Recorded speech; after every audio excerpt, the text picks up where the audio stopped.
히브리서를 통해서 은혜를 나누고 있습니다. 지난주에 예수님의 제사장직 아론의 반차가 아니라 멜기스덱의 반차를 따라 수행하신 제사장직의 그 대속의 영구성, 그러니까 온전한 영원한 속죄. 그러니까 아론의 반차를 따르는 제사장의 속죄는 개인적으로는 죄를 지을 때마다 반복해야 되고 국가적으로는 1년에 한 번 매년 반복해야 되는 불완전한 속죄였다면, 예수님의 대속은 단번에 자기 몸을 들이심으로 영원한 속죄, 온전한 속죄를 이루신 줄로 믿습니다. 그것이 우리의 속죄의 이유이고 우리가 누리는 속죄의 누림입니다. 그 속죄를 믿음으로 바라보는 우리에게 가지는 소망, 첫 번째는 바로 지성소로 나아가는 거죠. 임재로 나아가는 것입니다. 나아감의 근거는 내 열매나 내 어떤 자격이나 내 업적이 아니에요. 그것을 믿는 믿음, 참 마음과 온전한 믿음으로 나아가는 겁니다. 그래서 매 순간 나아가야 합니다. 오늘도 나아가야 될 줄로 믿습니다. 기도할 때마다 나아가야 합니다. 예배할 때마다 나아가야 합니다. 그 은혜가 누려지기를 축복합니다. 두 번째는 영원한 기업에 대한 소망을 굳건하게 붙드는 겁니다. 그 나라가 분명해야, 오늘도 반복해서 강조될 텐데, 오늘을 살 수 있는 이유가 생깁니다. 그 나라가 분명치 않으면 오늘을 굳이 그렇게 살아낼 이유가 없는 거예요. 그러니까 타협하고 무너지는 겁니다.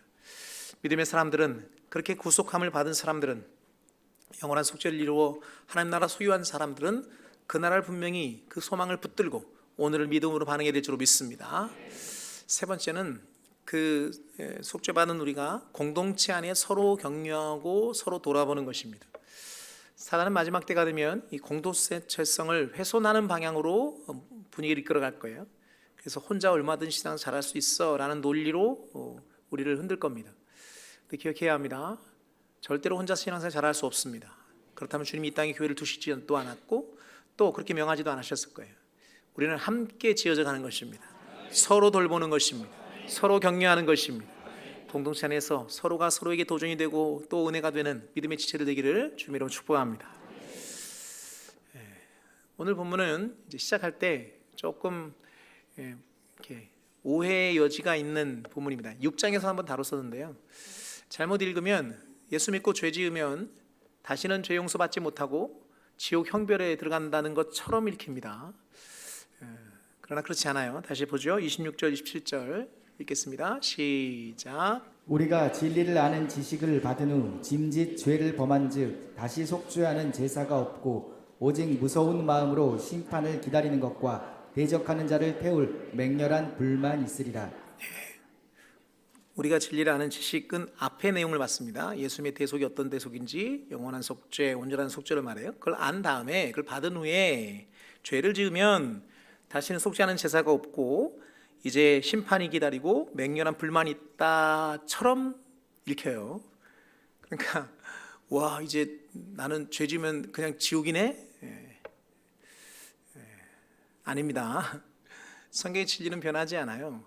내가 하나님의 자녀가 되고 하늘나라 백성이 되고 영원한 영생을 누리는 것은 우리의 어떠한, 우리의 노력이나 우리의 열매나 우리의 됨됨이에 근거하지 않아요. 그래서 하나님의 선택이고 하나님의 주권입니다. 아는 말씀이지만 그걸 계속 확인합니다. 요한복음 6장 가보세요.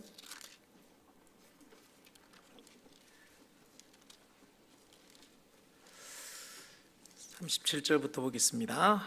요한복음 6장 37절에서 40절까지 읽습니다. 시작. 아버지께서 내게 주시는 자는 다 내게로 올 것이요 내게 오는 자는 내가 결코 내쫓지 아니하리라. 내가 하늘에서 내려온 것은 내 뜻을 행하려 함이 아니요 나를 보내신 이의 뜻을 행하려 함이니라. 나를 보내신 이의 뜻은 내게 주신 자 중에 내가 하나도 잃어버리지 아니하고 마지막 날에 다시 나를 내 아버지의 뜻은 아들을 보고 믿는 자마다 영생을 얻는 이것이니 마지막 날에 내가 이를 다시 살리리라 하시니라. 아멘. 하나님의 뜻은 분명합니다.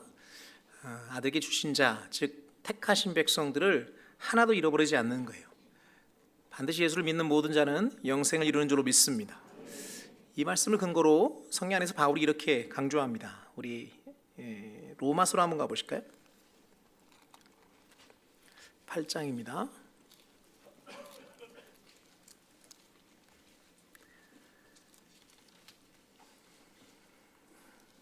29절 30절 보죠.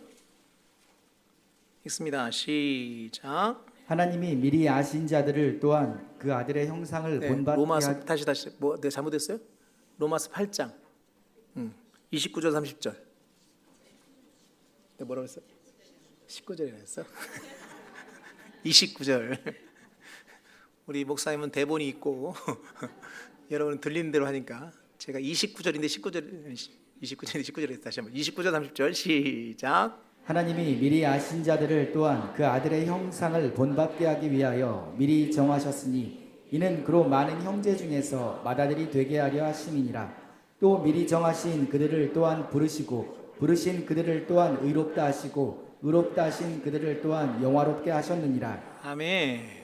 누가 하셨다는 거예요? 하나님이 미리 아시고 미리 정하시고 부르시고 의롭다 하시고 영화롭게 하셨다는 거예요. 그러니까 그 안에 다 있는 바울의 확신이죠. 그런즉 이 일에 대해서 누가 무슨 말하리요? 즉 구원은 하나님의 영역이에요. 은혜의 영역이에요. 내 선택이 아니고 내 주권이 아니란 말이에요. 한 구절만 더 볼까요? 에베소서로 가보실까요? 1장입니다.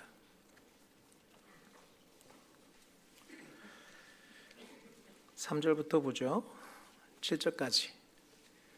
에베소서 1장 3절 7절. 읽겠습니다. 시작. 찬송하리로다. 하나님 곧 우리 주 예수 그리스도의 아버지께서 그리스도 안에서 하늘에 속한 모든 신령한 복을 우리에게 주시되 곧 창세전에 그리스도 안에서 우리를 택하사 우리로 사랑 안에서 그 앞에 거룩하고 흠이 없게 하시려고 그 기쁘신 뜻대로 우리를 예정하사 예수 그리스도로 말미암아 자기의 아들들이 되게 하셨으니 이는 그가 사랑하시는 자 안에서 우리에게 거저 주시는 바 그의 영광에 찬송하게 하려는 것이라. 우리는 그리스도 안에서 그의 은혜의 풍성함을 따라 그의 피로 말미암아 속량 곧 죄사함을 받았느니라. 아멘. 창세전에 그리스도 안에서 우리를 택하셨어요. 미리 하신 우리를 미리 택하시고 그런 우리를 성령의 부르심 안에서 부르시고 우리를 의롭다 하시고, 이 의롭다 하셨다는 것이 우리 죄를 사하셨다는 거거든요. 우리를 정결케 하셨다는 거예요. 바울의 표현을 들으면 우리의 죄를 간과하심으로 우리를 의롭다고 인정하신 칭의의 은혜로 우리를 의롭다 하시고 마침내 우리를 성화의 과정을 통해 영화롭게 하신 줄로 믿습니다. 이 일을 하나님이 하신단 말이에요. 우리가 결정한 것이 아니고 우리가 선택한 것이 아니라 우리가 만들어낸 무엇이 아니라 그분이 이루어 가시는 거예요. 그러므로 구원은 하나님의 영역인 줄로 믿습니다. 그분의 주권인 줄로 믿습니다. 그래서 우리가 그분의 부르심 안에서 우리의 실수로 인해서 우리의 죄가 우리의 구원이 취소되지 않는단 말이에요. 자, 그럼 본문이 말하는 건 뭘까요? 다시 본문으로 와보세요.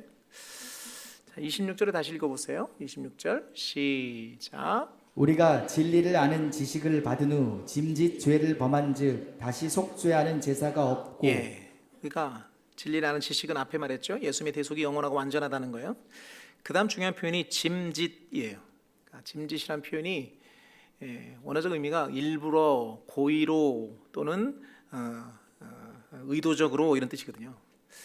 그러니까 인간이 얼마나 악하냐면 지금 앞에서 설명한 예수님의 대속이 완전하고 영원한 속죄잖아요. 그러니까 논리적으로 보면 과거부터 현재까지 미래까지 모든 죄를 사하시는 거예요. 완전한 속죄니까. 여기까지 인정하시면 아멘. 그러면 이것이 은혜로 내게 다가와서 그 죄의 속죄함의 자유함을 누리는 쪽으로 가야 되는데 인간이 얼마나 악하냐면 그걸 이용하는 거죠. 아, 그래? 그럼 내 모든 죄를 사하셨어? 그럼 나의 미래의 죄도 다 사하신 거네? 그럼 이제부터는 내 마음대로 죄 지어도 어차피 용서하실 거니까 막 죄 짓고 사는 거죠. 그렇다죠. 근데 논리로는 그렇게 될지 모르지만 실제는 그럴 수 없는 거예요. 왜냐하면 이렇게 고의로 죄를 짓는다는 것은 하나님의 아들을 짓밟는 것이고 성령을 거역하는 일이에요. 29절 보세요. 29절. 그들이 용서함 받을 수 없고 지옥 형벌이 예비되어 있다고 그러는데 그들에 대해서 이렇게 말합니다. 29절 시작. 하물며 하나님의 아들을 짓밟고 자기를 거룩하게 한 언약의 피를 부정한 것으로 여기고 은혜의 성령을 욕되게 하는 자가 당연히 받을 형벌은 얼마나 더 무겁겠느냐. 너희는 생각하라. 지금 여기서 말하는 불못이 예비되어 있는 용서받을 수 없는 자들은 바로 하나님의 아들의 이름을 짓밟고 또 성령을 욕되게 하는 자예요. 즉 우리의 속죄의 가치가 우리는 거저받았지만 하나님은 당신의 아들의 생명을 대가로 지불하고 우리에게 주신 은혜예요. 그리고 그 예수님이 내 안에 주인으로 다가온 그 주인이 허락하신 은혜를 아는 자가 그분이 나를 용서하신다는 것을 이용해서 내 마음대로 살아도 돼라는 논리로 갈 수 없어요. 인간의 논리는 그게 가능한지 모르지만 실제 구원의 영역을 예수를 주로 고백한 자에겐 그것이 있을 수 없단 말이에요. 그러므로 여기서 말하는 짐짓, 그러니까 일부러 고의를 죄를 짓는 자는 한 번도 예수가 주인이신 적이 없어요. 왜냐하면 성령을 거역했으니까, 성령을 거슬렀으니까. 실제 예수님도 성령을 거스르는 자는 사함을 받지 못한다고 말씀하셨어요. 왜냐하면 성령이 아니고는 예수를 주로 시인할 수 없기 때문인 거죠. 다시 말해서 지금 영원한 형벌이 예비되어 있는 사람들은 바로 예수님이 한 번도 주인인 적이 없는 사람들이에요. 그리고 그냥 논리적으로 머리로 그렇게 이용하는 거죠. 하나님의 대속을 악용하는 거예요. 그리고 마치 그것이 대단한 어떤 것인 것처럼 그렇게 주장하는 자들이죠. 성도는 그럴 수 없어요. 여러분, 성경이 분명히 진리는 우리가 주님의 대속으로 은혜를 구원을 받았고, 그럼에도 불구하고 우리가 죄지면 하나님은 우리가 자백할 때마다, 회개할 때마다 용서하십니다. 자, 요한복음으로 가보세요. 요한 1서로 가세요. 1장입니다. 9절 보죠. 요한 1서 1장 9절 읽겠습니다. 시작. 만일 우리가 우리 죄를 자백하면 그는 미쁘시고 의로우사 우리 죄를 사하시며 우리를 모든 불의에서 깨끗하게 하실 것이요. 아멘. 성도들한테 할 말씀이에요. 대속의 은혜를 누린 자들한테 하실 말씀이에요. 우리가 우리 죄를 자백하면 그분이 용서하신다는 거예요. 근데 중요한 건 용서의 근거가 그분이 미쁘세요. 즉 신실하시단 말이에요. 하나님의 약속에 신실하세요. 그분의 약속이 뭐예요? 당신의 아들을 통해 우리가 허락하신 간과하기로 하신 약속, 우리 죄를 사하시기로 하신 약속, 의를 의롭다 인정하신 그 칭의의 약속에 신실하시기 때문에 우리가 죄를 자백할 때마다, 회개할 때마다 우리 죄를 사하신 줄로 믿습니다. 그러므로 성도가 죄 짓고 회개하면 언제든 용서하세요. 중요한 건 성도의 기본 자세는 죄에 대하여 싸우는 거죠. 계속 강조하지만 예수님이 우리를 위해 죽으시고 그 죽으심의 대가로 그분의 피의 대속으로 우리가 영원한 속죄를 이루었다고 믿는다면 그분이 주인이시고 그분을 주인으로 모신 자의 삶의 태도는 하나님이 그렇게 미워하신 죄를 짝하고 마음껏 죄 지으며 살며 일부러 죄 지으며 살 수 없어요. 그럼 그건 하나님을 주인으로 인정한 자가 아니죠. 어떻게 얻은 구원인데, 어떻게 얻어진 사함인데 그 죄, 하나님이 그렇게 미워하시는, 당신의 아들을 죽이시기까지 미워하시는 그 죄와 어떻게 짝하며 살겠냐고요. 그걸 마음껏 고의적으로 어떻게 죄 짓고 살겠냐고요. 그것은 하나님을 구주로 영접한 사람의 모습이 아니에요. 성령을 거역하는 자예요. 오히려 하나님의 은혜를 악용하는 자예요. 한 번도 주님이 주인이신 적이 없는 자예요. 그런 자에게는 영벌이 예배되는 줄로 믿습니다. 그러므로 성도의 자세는 분명해요. 죄에 대한 성도의 자세는 두 가지. 첫 번째, 죄와 싸우는 거예요. 피 흘리까지 싸우는 거예요. 그런데 우리는 연약하잖아요. 이게 우리가 갖는 한계잖아요. 바울이 말한 오호라 나는 공고한 사람이로다. 원하는 바 의는 행하지 아니하고 원하지 않는 바 악을 행하는구나. 이게 우리의 연약함이라고요. 그때 그로 인해 죄로 무너지거나 또 연약함 때문에 유혹에 넘어가면 뭐 하라는 거예요? 언제든지 돌아오라는 거예요. 회개하라는 거예요. 보혈로 씻으라는 거예요. 하루에 70번씩 7번이라도 용서하시겠다는 거예요. 하나님의 용서의 크기는 우리의 생각보다 훨씬 더 크십니다. 그래서 뭘 기대하시는 거예요? 그러므로 죄와 함께 하지 마라. 죄에 민감하라. 죄와 싸우라. 악은 모양이라도 버려라. 죄를 볼 때 뭐 보듯 하더라고요? 바퀴벌레 보듯 하라. 어떻게 바퀴벌레와 한 침대에서 자겠어요? 잘 사람은 자세요. 있을 수 없는 일이에요. 우리가 죄에 그렇다고요. 하나님의 기대가 여기 있단 말이에요. 우리의 거룩함은 우리가 완벽해서 거룩한 게 아니에요. 그분의 대속이 완벽해요. 그분의 용서의 크기가 한이 없으세요. 그리고 우리는 그 은혜 안에 거하기를 원하시는 거죠. 어떻게 그 은혜를 아는 자가 고의로 일부러 죄를 짓겠냐고요. 있을 수 없는 일이에요. 인간의 논리는 실제로 이런 논리로 신학을 펴는 사람도 있거든요. 조심하셔야 합니다. 아무리 그럴듯해 보여도 신학적으로 본질적으로 그렇게 될 수가 없어요. 예수님이 주인인 사람은 그럴 수 없어요. 어떻게 얻은 구원인데, 어떻게 우리를 성결케 하신 하나님의 대가인데, 당신의 생명값으로 우리를 사신 건데. 이해되시면 아멘. 그럼 기억해야 합니다. 우린 죄와 싸워야 합니다. 악은 모양이라도 버려야 합니다. 그래도 넘어지면 빨리 회개해야 합니다. 은혜 있는 사람은 돌이킴이 빨라요. 미룰 필요가 없어. 오늘 내가 죄졌다고 느끼면 그날 바로 회개하는 거예요. 그분의 신실하심 앞에, 그분의 약속 앞에 그렇게 나를 내려놓는 거예요. 할렐루야. 절대로 구원의 확신이 흔들리거나 아니면 마치 구원이 나의 선택에 의해서 결정되는 것처럼 오해되지 않도록, 또 하나님의 은혜를 악용해서 그것을 이용해서 내 마음대로 살겠다고 하는 논리에 빠지지 않도록 진리 안에 관한 믿음의 전도 되기를 주님으로 축복합니다. 자, 한 걸음 더 들어가죠. 32절부터 35절까지 읽겠습니다. 시작. 고난의 큰 싸움을 견디어낸 것을 생각하라. 혹은 비방과 환난으로서 사람에게 구경거리가 되고 혹은 이런 형편에 있는 자들과 사귀는 자가 되었으니 너희가 갇힌 자를 동정하고 너희 소유를 빼앗기는 것도 기쁘게 당한 것은 더 낫고 영구한 소유가 있는 줄 알미라. 그러므로 너희 담대함을 버리지 말라. 이것이 큰 상을 얻게 하느니라. 아멘.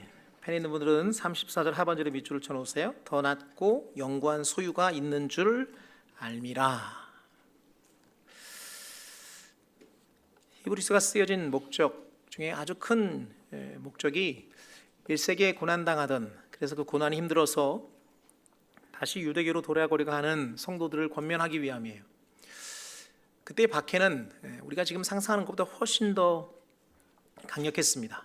고난과 박해, 예수 믿는 한 이유만으로 죽음에 내어지기도 하고 또 가진 것을 다 빼앗기고 그런 상황이었어요. 그런데 지금 히브리서 저자가 그걸 다시 상기시킵니다. 너희가 비방, 환난, 그로 인해서 사람들의 구경거리가 되고 또 그렇게 고난당한 자의 친구가 되고 그들과 함께 같이 모든 것을 빼앗기는 지경에 이르렀다는 거죠. 그런데 그 고난의 큰 싸움을 잘 견디어냈다는 거예요. 그리고 견디어냄의 근거는 바로 더 낫고 영구한 소유가 있음을 알았기 때문이라는 거죠.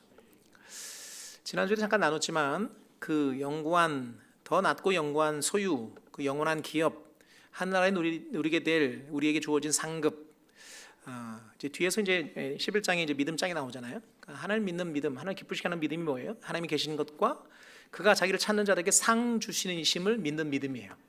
즉 우리에게 상이 있음을 믿는 믿음이 오늘의 고난을 견디게 한단 말이에요.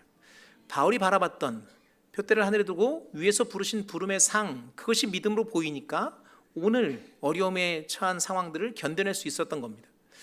여러분, 믿음으로 살아가는 데 있어서 갖는 고난, 어려움, 1세기처럼 지금 대놓고 막 고난 당하진 않아요. 그러나 사실 믿음으로 산다는 것 자체는 고난을 전제합니다. 왜냐하면 불의한 세상에서 의를 이루며 산다는 것 자체가 고난이에요. 왜냐하면 손해를 각오해야 되거든요. 가끔 제 인터넷 보면 여러 가지 짤들이 돌잖아요. 근데 제가 아주 인상적인 드라마 대사인데 아주 인상적인 대사가 있어요. 이렇게 막 주인공이 막 외치는 거예요. 악은 거침없이 달려가는데 의인은 끊임없이 자신을 증명해야 된다. 막 토로하는 거죠. 악은 거침없어요. 어차피 거짓이니까, 악이니까 막 달려가는 거죠. 그런데 그와 맞서는 의인은 그와 함께 같이 막 달려가서 맞서야 되는데 뭘 할 때마다 자신이 의로움을 증명해야 된다는 거예요. 그러니까 얼마나 더디고 얼마나 버거운지, 뭘 할 때마다 버티기 이제 버겁다는 거죠. 근데 그게 현실이에요. 그러니까 구조적으로 이 땅은 악으로 치달을 수밖에 없는 구조예요. 악은 거침없이 달려가니까. 근데 우리는 그 안에서 의로 살아야 되잖아요. 그리고 우리 행함을 계속 증명해야 되잖아요. 내가 얼마나 의로운지, 얼마나 말씀을 사는지. 그러니까 더딜 수밖에 없고 또 버거울 수밖에 없죠. 그런데도 우리가 승리할 수 있는 이유는 하나님 이 땅을 주관하시기 때문인 줄 믿습니다. 잊지 말아야 합니다. 의로 산다는 것 자체가 버거움이에요. 고난이에요. 또 자기 욕심으로 살지 않잖아요. 우리는. 왜 아무도 아멘 안 해? 타이밍을 놓친 줄 알고 다시 한번. 우리는 욕심을 위해 살지 않잖아요. 우린 부르심에 합당한 삶을 위해 살잖아요. 사명을 위해 살잖아요. 그러니까 세상이 끝없이 욕심을 향해 나아가는 그 걸음에서 우리는 기꺼이 손해보기를 각오하는 거죠. 손해보기를 각오하는 거죠. 그러니까 고난이 전제된 거예요. 박해가 전제된 거예요. 대놓고 핍박하지 않아도 성도로 산다는 것 자체가 이미 고난이에요. 근데 이걸 어떻게 우리가 가냐고요. 하늘에는 더 낫고 영구한 소유에 대한 그 영원한 상에 대한 상주심에 대한 믿음 없이는 불가능한 거예요. 이해되시면 아멘. 전 그래서 축복합니다. 여러분에게 그 상주심이 보여지기를 축복합니다. 이제 다음 주에 나눌 건데 11장 넘어가 보세요. 한 사람만 좀 보죠. 11장 24절부터 보세요. 26절까지. 모세를 성경 안에서 히브리 저자는 이렇게 평가합니다. 읽겠습니다. 시작. 믿음으로 모세는 장성하여 바로의 공주의 아들이라 칭함받기를 거절하고 도리어 하나님의 백성과 함께 고난받기를 잠시 죄악의 낙을 누리는 것보다 더 좋아하고 그리스도를 위하여 받는 수모를 애굽의 모든 보화보다 더 큰 재물로 여겼으니 이는 상 주심을 바라봄이라. 아멘. 밑줄 쳐놓으세요. 이는 상 주심을 바라봅니다. 모세가 바로의 아들 애굽의 왕자로서의 삶을 포기할 수 있었던 것은 그 보장된 재물과 그 보장된 풍요로움을 버릴 수 있었던 것은 하늘의 상 주심을 바라봤기 때문이에요. 우리는 자주 바울을 이야기할 때 그가 당했던 수많은 고난들, 죽음의 고비들, 많은 고통들, 그런 모든 것을 당해낼 수 있었던 이유는 분명해요. 위에서 부르신 부름의 상 때문이에요. 오늘 우리에게 살아있어야 될 동일한 시선인 줄로 믿습니다. 주님도 이렇게 말씀하셨어요. 우리 마태복음 5장 한번 가보실래요?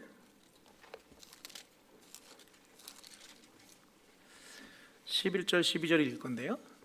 복에 대해서 말씀하신 다음에 의를 위하여 박해를 받는 자는 복이 있다. 천국이 그들의 것임이라 말씀하시고 이어서 말씀하십니다. 11절 12절 시작. 나로 말미암아 너희를 욕하고 박해하고 거짓으로 너희를 거슬러 모든 악한 말을 할 때에는 너희에게 복이 있나니 기뻐하고 즐거워하라. 하늘에서 너희의 상이 큼이라. 너희 전에 있던 선지자들도 이같이 박해하였느니라. 아멘. 너희를 박해하고 거짓으로 너희를 거슬러 악한 말을 하고 모욕하고 구경거리가 되고. 이 세상에 박해가 좋은 사람은 없어요. 저도 박해 별로 안 좋아해요. 혹시 여러분 박해 좋아요? 네, 빨리 병원 가보셔야 돼요. 정상이 아니에요. 박해 싫죠. 근데 우리가 박해를 기뻐할 수 있는 이유가 뭐예요? 상이 있기 때문이에요. 상이 크대요. 박해가 받는 것은 그리스도 안에 우리가 상이 예비되어 있다는 거예요. 여러분, 우리 안에 믿음으로 견뎌내야 될, 믿는다는 이유만으로 당해야 될 고난과 믿는다는 이유만으로 겪어내야 될 그 사람들의 시선과 또 실제적으로 경험하는 손해들을 우리가 기쁨으로 감당할 수 있는 이유는 하나예요. 하늘에 더 낮고 영구한 재물이 있는 걸 아는 거예요. 부름의 상이 있는 걸 아는 거예요. 더 큰 상이 있음을 아는 거예요. 오늘 우리 안에 이 믿음의 시선이 살아있기를 소망합니다. 그리고 그 담대함으로 살아내는 거죠. 다시 본문 와보세요.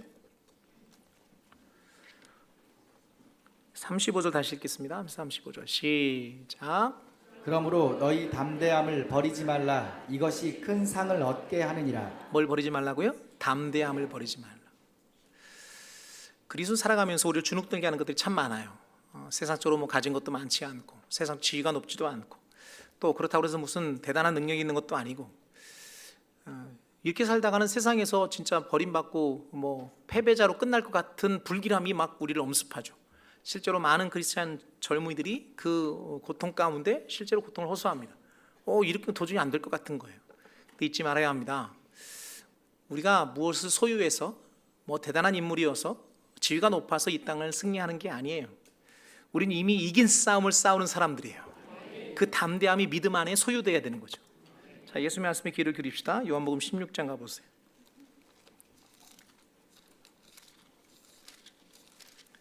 33절입니다.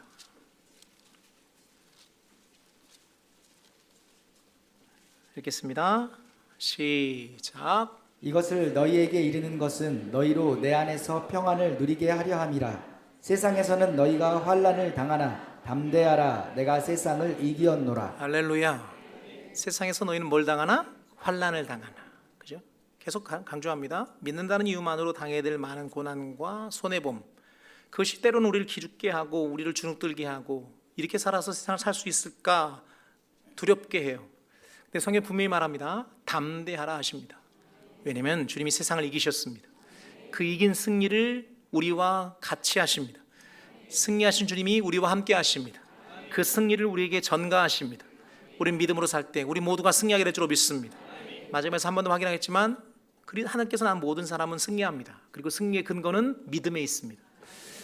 우리를 주눅들게 하는 가진 것이 없다, 세상에 배운 것이 적다, 세상 지위가 낮다, 그것으로 우리를 주눅들게 하는 세상의 그 어르렁거리는 그 거짓말에 속지 않게 되기를 축복합니다. 그것으로 이기는 게 아니고 하나님으로 이기게 하십니다. 승리하신 주님이 우리와 함께 하십니다. 그분이 명령하십니다. 환난은 당하겠지만 담대하라. 그 환난이 우리를 무너뜨리지 않습니다. 그 고난이 우리를 망가뜨릴 수 없습니다. 아무리 으르렁거리지만 우는 사자처럼 삼킬자를 찾아 달라들지만 마치 목줄이 매인 개처럼 으르렁거릴 뿐 우리에게 해할 수 없습니다. 우리를 붙들고 계시는 하나님의 손이 훨씬 크십니다. 주님의 그 승리하심이 우리에게 예비되어 있는 줄 믿습니다. 그러므로 담대함을 버리지 않는 자들을 소망합니다. 있어서 담대함이 아니에요. 누려서 담대함이 아니에요. 믿음 안에 누리는 담대함이에요. 믿음의 세대 1세대에 고난 가운데도 담대했다면 오늘 이 시대에 우리에게도 담대함이 살아있어야 될 줄 믿습니다. 주님이 이미 승리하셨습니다. 승리하신 그분이 우리와 함께 하십니다. 우리를 절대 놓지 않으십니다. 오늘 이 믿음의 격려가 우리 가운데 살아있기를 축복합니다. 한 걸음 더 들어가죠. 36절부터 39절까지 읽겠습니다. 시작. 너희에게 인내가 필요함은 너희가 하나님의 뜻을 행한 후에 약속하신 것을 받기 위함이라. 잠깐 후면 오실 리가 오시리니 지체하지 아니하시리라. 나의 의인은 믿음으로 말미암아 살리라. 또한 뒤로 물러가면 내 마음이 그를 기뻐하지 아니하리라 하셨느니라. 우리는 뒤로 물러가 멸망할 자가 아니요 오직 영혼을 구원함에 이르는 믿음을 가진 자니라. 할렐루야. 39절 밑줄 쳐놓으세요. 우리는 뒤로 물러가 멸망할 자가 아니요 오직 영혼을 구원함에 이르는 믿음을 가진 자니라. 할렐루야. 설명하겠지만 먼저 축복합니다. 당신은 믿음을 가진 자입니다. 축복하라고 옆 사람한테. 시작. 설명하죠. 믿음에 대한 얘기 하기 전에 이제 히브리서에 아주 중요한 키워드가 몇 가지 있거든요. 그 중에 하나가 인내입니다. 여러 번 반복해서 강조하고 있어요. 우리가 분명히 믿음으로 그 인내는 내가 그냥 억지로 참아내는 그냥 꼭 참는 게 아니고 믿음의 반응이에요. 우리가 인내 필요한 이유는 하나님의 때와 우리의 때가 다르기 때문이에요. 그러니까 하나님은 하나님의 전지하심과 전능하심 안에서 이 땅을 섭리하시면서 그분의 크신 계획 안에 이루어 가시니까 그분의 섭리가 언제나 옳고 그분의 때가 언제나 옳아요. 근데 우리는 조급하잖아요. 우린 연약하잖아요. 그러니까 우리의 때는 늘 지금이어야 돼. 성격이 급하잖아요. 제가 성질이 굉장히 급하거든요. 대전에 있을 때는 아주 막 너무 성질 급하다고 막 그래가지고 제가 그 스트레스였는데 광주 오니까요 얼마나 제가 자유한 줄 몰라요. 저는 성질 급한 축에도 안 껴. 여기 오니까요 저는 아주 양반이야. 아주 얼마나 자유한 줄 몰라요. 여러분 우리 성질 급하잖아요. 그러니까 우리는 지금 당장 왜 우리가 내일을 보장할 수 없잖아요. 그러니까 오늘 기도했으면 오늘 응답 받아야 돼. 막 그냥. 그러니까 하나님의 때를 분명히 하나님은 신실하시니까 그때 응답하실 텐데 내가 막 급하니까 내 때와 하나님의 오르신 때 사이의 간격을 무엇로 메우느냐? 이 믿음의 인내로 메우는 거예요. 참는 게 아니라니까요. 참으면 폭발하게 돼 있어요. 그런데 믿으면 그분이 신실하시니까. 제가 묻겠습니다. 하나님의 신실하심을 믿으시면 아멘. 그분이 선하다고 믿으시면 아멘. 그분의 때가 옳다고 믿으시면 아멘. 그 믿음으로 참는 거예요. 그때가 내가 생각한 때보다 옳으니까. 그 인내의 때, 그걸 믿음으로 그분의 신실함에 대한 반응으로 참아내는 거거든요. 그리고 그것은 반드시 이루어진 줄로 믿습니다. 실제로 믿음으로 복을 누렸던, 약속을 누렸던 모든 믿음의 선배들이 다 그랬어요. 그들은 믿음으로 하나님의 때를 기다렸고 그때 하나님은 응답했습니다. 이미 6장에서 확인했던 건데, 자 6장 넘어가 보세요. 13절부터 보죠. 15절까지. 히브리서 6장 13절에서 15절입니다. 읽겠습니다. 시작. 하나님이 아브라함에게 약속하실 때 가리켜 맹세할 자가 자기보다 더 큰 이가 없으므로 자기를 가리켜 맹세하여 이르시되 내가 반드시 너에게 복 주고 복 주며 너를 번성하게 하고 번성하게 하리라 하셨더니 그가 이같이 오래 참아 약속을 받았느니라. 아멘. 아브라함이 이같이 오래 참아 약속을 받았다 말씀하십니다. 오늘도 동일하게 믿음으로 하나님의 때를 기다리는 자에게 하나님의 약속이 성취되는 줄로 믿습니다. 복을 누리게 될 줄로 믿습니다. 그래서 우리에게 믿음의 인내가 필요한 거죠. 반드시 때가 되면 하나님 응답하실 것입니다. 그래서 우리한테 가져야 될 것은 바로 그 믿음이에요.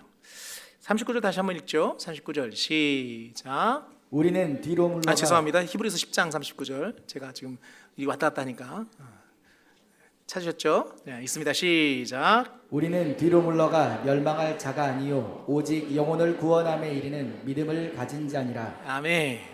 지금 인내를 말하면서 결론으로 한 얘기는 뭐냐면 우리는 믿음을 가진 자이다. 멸망할 자가 아니다.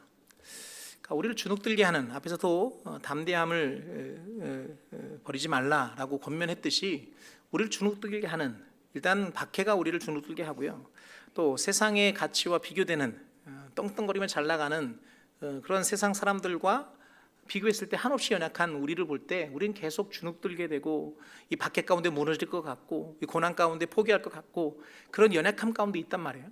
근데 기억할 것은 우리가 담대함을 소유해야 되는 이유, 그리고 그 확신으로 나아갈 수 있는 근거는 내게 있지 않아요.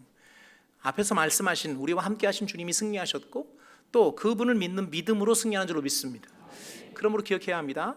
고난이 우리를 망가뜨리지 않아요. 환난이 우리를 무너뜨리지 않아요. 고난과 환난은 만만한 일은 아니지만 그러나 그것이 하나님 손 안에 있는 우리를 어찌할 수는 없어요. 믿음에 있다면. 그럼 우리가 확인해야 된 것은 내가 얼마나 가졌느냐, 내가 얼마나 위대하냐, 내 의지가 얼마나 강하냐, 그걸 점검하는 게 아니고 내가 지금도 믿음 안에 있느냐, 나는 정말로 하나님을 신뢰하고 있느냐, 이것을 점검해야 될 줄로 믿습니다. 믿음만 있으면 승리합니다. 성경의 선언은 분명해요. 진리의 선언은 분명해요. 자, 요한 1서로 가세요. 우리가 내가 수없이 인용됐던 말씀이고 많은 분들이 암송하는 말씀인데 요한 1서 5장입니다. 4절 같이 읽겠습니다. 시작. 무릇 하나님께로부터 난 자마다 세상을 이기느니라. 세상을 이기는 승리는 이것이니 우리의 믿음이니라. 한 번 더 마음에 새기면서 시작. 무릇 하나님께로부터 난 자마다 세상을 이기느니라. 세상을 이기는 승리는 이것이니 우리의 믿음이니라. 할렐루야. 믿음이 승리한 줄로 믿습니다. 믿음으로 승리한 줄로 믿습니다. 그래서 우리에게 필요한 것은 능력이 아니에요. 탁월함이 아니에요. 내가 소유한 무엇이 아니에요. 사단 계속 우리를 속입니다. 무엇이 있어야 되고 어느 정도 위치에 서야 되고 더 많이 배워야 되고 내가 뭘 증명해내야 되고 그 논리에 빠지면 절대로 우리는 온전한 승리로 나아갈 수 없어요. 하나님 바라볼 수도 없고 그분 안에 자유할 수도 없고 그분 안에 주님이 명령하신 그 많은 누림들을 빼앗기게 돼요. 사단이 노린 게 딱 그거예요. 근데 우리 왜 자꾸 속냐면 그게 그럴듯해 보이거든요. 예수를 믿어도 돈이 있어야 될 것 같고 예수 믿어도 좀 배워야 될 것 같고 예수 믿어도 사회적 지위가 있어야 승리할 것 같은 그 같은 눈에 보이는 그 무엇이 진리의 누림을 자꾸 빼앗아 가요. 우리가 승리하는 승리의 근거는 내게 있지 않다니까요. 그분께 있다니까요. 주님이 승리하셨습니다. 그리고 담대하라 말씀하십니다. 내가 이겼다. 그리고 너는 나와 함께한다. 내가 너를 버리지 않는다. 환난은 당하겠지. 그러나 환난으로 망하지 않아. 우리에게 필요한 건 그분을 믿는 믿음이에요. 지금도 변하지 않습니다. 하나님께로 난 모든 자는 승리하는 줄로 믿습니다. 그 승리는 믿음으로 근거한 줄로 믿습니다. 그래서 우리에게 점검될 것은 딴 게 아니에요. 나는 믿음 안에 있는가? 하나님을 신뢰하는가? 정말 하나님이 선하다고 믿는가? 그분이 이 땅을 그 공의로 심판하실 것을 믿는가? 그 믿음이 오늘도 우리를 담대하게 하는 줄로 믿습니다. 가진 것 없어도 어깨 피세요. 괜찮아요. 어차피 그거 가지고 승리하는 거 아니니까. 우리가 돈이 없지 가오가 없어요? 믿음 있잖아요. 믿음으로 반응하는 거, 믿음으로. 그래서 믿음으로 산다는 건 다른 게 아니에요. 세상이 말하는 기준에 거기에 일일비하지 않는 거예요. 사람들이 말하는 그 가치에 우리가 거기에 울고 웃는 게 아닌 거예요. 우리에게 믿음이 있어요. 하나님이 계세요. 주님이 계세요. 그분이 나를 포기하지 않으세요. 그분이 이미 승리하셨어요. 그리고 동일하게 우리를 승리로 이끌고 계시단 말이에요. 할렐루야. 오늘 히브리서 저자를 통해 오늘 우리에게 주신 말씀은 너무나 분명합니다. 1세기 때도 그랬고 지금도 마찬가지입니다. 이 땅을 승리하는 유일한 키워드는 주님으로 말미암는 줄로 믿습니다. 믿음으로 말미암는 줄로 믿습니다. 오늘 우리에게 필요한 건 그분을 믿는 것입니다. 하나님이 하나님 되심을 믿는 것입니다. 그분의 약속을 믿는 것입니다. 그분이 신실하심을 믿는 것입니다. 그리고 그 믿음으로 반응하는 것입니다. 고난 가운데 있는 분들 있다면 기억하십시오. 그 고난이 여러분을 망가뜨리지 않습니다. 고난이 만만하다는 얘기는 아니에요. 고난 당할 때는 제일 힘들어요. 그래서 고난의 크기는 객관적으로 크기를 매길 수가 없어요. 내가 당한 고난이 가장 크니까. 그런데 그 고난이 여러분한테 크게 보여도 하나님 안에 있는 여러분을 망가뜨릴 수 없어요. 믿으시면 아멘. 그래서 오늘 필요한 게 그 믿음이에요. 망하지 않는다. 이렇게 무너지지 않는다. 힘들지만 반드시 이때는 지나간다. 잊지 말아야 합니다. 우리는 진리 안에 있는 사람들입니다. 세상이 말하는 가치에 휘둘리는 사람들이 아니에요. 오늘 진리의 선언 앞에서 우리의 삶의 토대 아래 서러가는 믿음의 종들 되기를 축복합니다. 말씀 정리하겠습니다. 오늘 우리의 연약함과 부족함 때문에 혹 죄질지라도 하나님은 그분의 보혈 안에서 우리를 얼마든지 용서하십니다. 하루 70번씩 7번이라도 용서하십니다. 그러므로 성도는 기본적으로 죄와 싸워야 합니다. 혹시 죄졌으면 빨리 회개해야 합니다. 그래서 하나님의 이 약속을 이용해서 죄 지으려고 하는 사단의 거짓 논리에 속지 않게 되기를, 그래서 하나님을 거역하거나 성령을 거스르는 자가 되지 않도록 믿음으로 깨어있는 자들 되기를 주님으로 축복합니다. 또 우리가 승리의 이유가 믿음에 있음을 기억하고 하나님의 때를 기다리는 인내로 나아가기를 소망하고 그것이 누림되기를 주님으로 축복합니다. 다시 한번 강조합니다. 우리의 승리의 이유는 내게 있지 않아요. 내가 얼마나 대단하냐, 내가 얼마나 소유했느냐, 내가 얼마나 높은 위치에 있느냐, 거기에 있지 않아요. 우리의 믿음이 승리케 하는 줄로 믿습니다. 주님이 이미 이기신 싸움입니다. 세계상을 이기신 주님이 나와 함께 하십니다. 섭리하신 주님이 나의 아버지십니다. 혹 고난은 있을 수 있습니다. 고난 당하는 것, 어쩌면 성도에겐 당연한 거예요. 근데 고난이 우리를 무너뜨리지 않습니다. 오늘 성경이 말씀하신 진리를 우리 삶의 누림으로 나아가는, 때로는 이 고난이 상임을 바라볼 줄도 아는 믿음의 시선이 있기를 소망합니다. 주님 말한 것처럼 주님 때문에 고난 당할 때 기뻐하고 즐거워할 수 있어야 돼요.